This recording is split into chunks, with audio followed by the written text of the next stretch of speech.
देखो एक्सरसाइज 7.1 सवाल नंबर 5वां। सवाल में क्या बोल रहा है कि किसी कक्षा में 4 मित्र, किसी क्लासरूम में 4 दोस्त हैं जिनका नाम ए बी सी और डी है।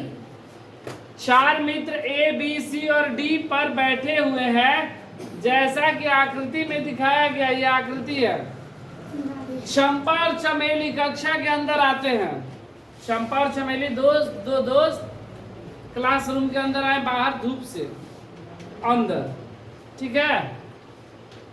और कुछ मिनट तक देखने के बाद आके दरवाजे पर खड़े हो गए, कुछ देर देखी, ठीक है। देखने के बाद चंपा चमेली से पूछती है। चंपा किसे पूछी? चमेली से कि क्या तुम नहीं सोचती हो कि ABCD एक वर्ग है? बोले कि जो ABCD है ये वर्ग है, ऐसा नहीं लग रहा है?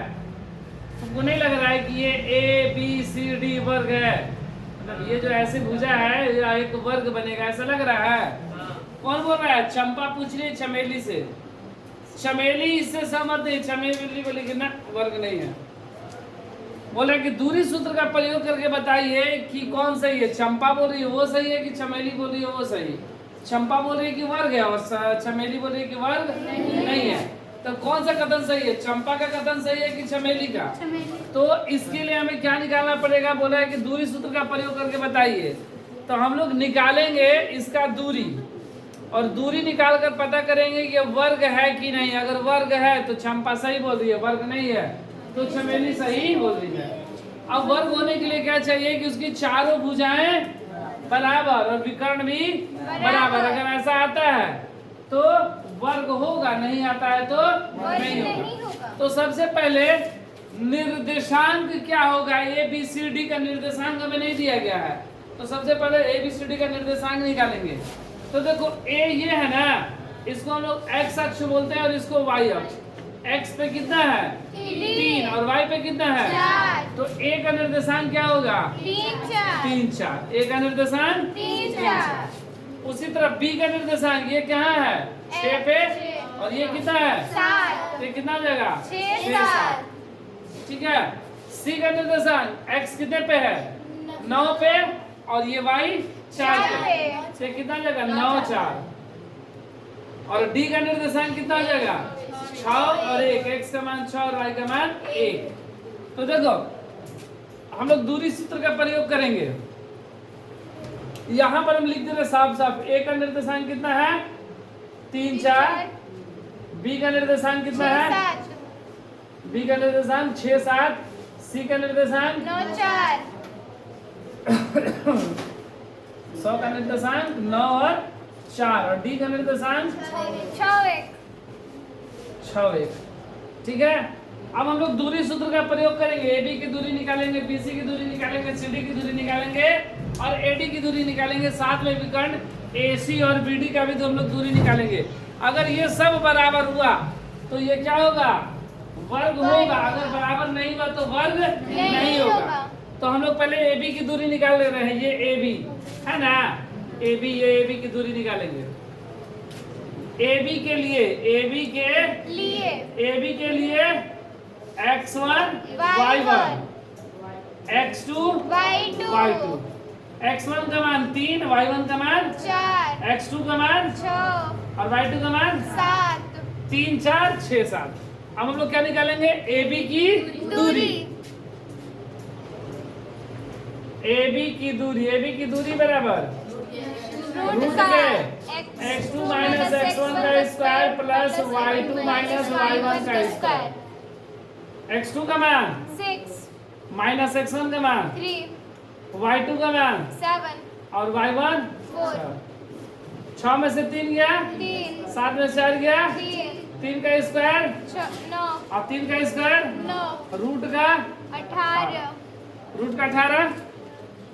AB का आया। अब फिर हम लोग क्या निकालेंगे? BC। ये BC के निकालेंगे, ठीक है। तो BC के लिए x1 y1, x2 y2। x1 का मान 6 7, ये 9 4, ये ना। BC की दूरी, दूरी BC की दूरी बराबर रूट का x2 माइनस x1 का square plus y2 minus y1 का स्क्वायर। x2 मतलब 9 माइनस 6 का स्क्वायर और 4 माइनस 7 का स्क्वायर। 9 में से 6 गया 3 और 4 में से 7 गया -3। रूट का 9 प्लस 9 9 9 18। BC का आ गया। अब हम लोग क्या चीज निकालेंगे? CD निकाल लेना है, ठीक है। क्या निकालेंगे? CD। यहाँ पर निकाल लेना CD। CD के लिए x1 y1 x2 y2। CD के लिए 9 4 9 और 4 और ये 6 1। CD की दूरी CD की दूरी बराबर क्या हो जाएगा? रूट का x2 माइनस x1 का square plus y2 minus y1 का स्क्वायर। x2 का मान 9 सॉरी x2 का मान 6 है ना, हाँ। माइनस 9 का स्क्वायर और 1 माइनस 4 का स्क्वायर घट गया -3 का स्क्वायर और यहाँ भी -3 का स्क्वायर। 3 का 9 प्लस 9 9 9 रूट का 18। CD का हो गया। हाँ। अब हम लोग क्या चीज निकालेंगे? 80। AD निकालेंगे। AD ना, हाँ। तब AD के लिए AD के लिए x1 y1 x2 y2 ये कितना है? 6 1 AD है ना, 6 1 और 3 4। AD की दूरी AD की दूरी रूट का x2 माइनस x1 का square plus y2 y2 minus y1 का स्क्वायर। x2 का मान 3 माइनस 6 का स्क्वायर और 4 माइनस 1 का स्क्वायर -3 का स्क्वायर प्लस 3 का स्क्वायर। 3 का 9 प्लस 9 रूट का 18। हो गया। हाँ। अब ये तो मेरा चारों भुजा बराबर हो गया, तो इससे क्या पता चल रहा है कि यह वर्ग है। हो सकता है, नहीं हो सकता है, लेकिन हमको कंफर्म वर्ग चाहिए, तो इसके लिए हम लोग क्या निकालेंगे? अभी विकर्ण ही निकालेंगे। मतलब ये AC का मान, ठीक है, पहले AC का मान निकाल लिया जाए। AC के लिए x1 y1 x2 y2।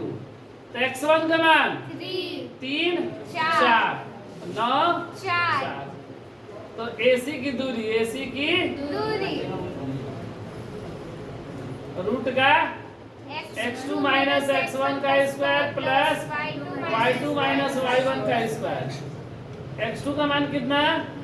9 minus 3 का स्क्वायर और 4 माइनस 4 का स्क्वायर। 9 में से 3 गया 6 का स्क्वायर, 4 में से 4 गया 0 का स्क्वायर। रूट का 36 प्लस 0 रूट का 36 बाहर निकालेंगे तो AC के बाद हम लोग कैसे निकालेंगे? BD। अगर BD भी बराबर आ गया तो वर्ग कंफर्म हो जाएगा। BD के लिए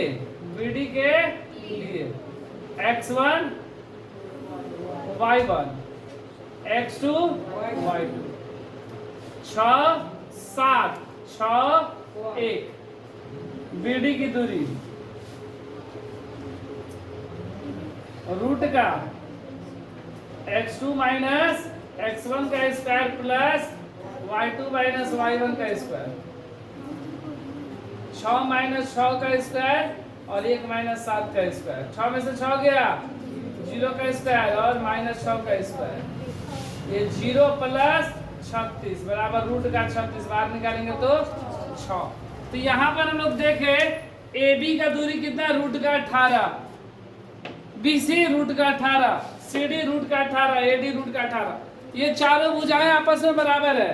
और विकर्ण देखा जाए तो AC भी 6 और BD भी 6, ये 6 6 मतलब विकर्ण भी बराबर है, इसलिए यह क्या है? वर्ग है। यहाँ पर लिखेंगे AB बराबर BC बराबर CD बराबर AD। ये क्या है? वर्ग की भुजा भुजा, ये चारों बराबर है आपस में, और BD बराबर डी AC। ये क्या है? वर्ग का विकर्ण, वर्ग का विकर्ण विकर्ण, इसलिए यह वर्ग है, इसलिए यह वर्ग है। लेकिन सवाल में हमसे क्या पूछा गया था कि चमेली ने सही बोला कि चंपा ने? चंपा ने बोला था ना कि वर्ग है, इसलिए चंपा का कथन सत्य है। चंपा का कथन सत्य है। सत्य है।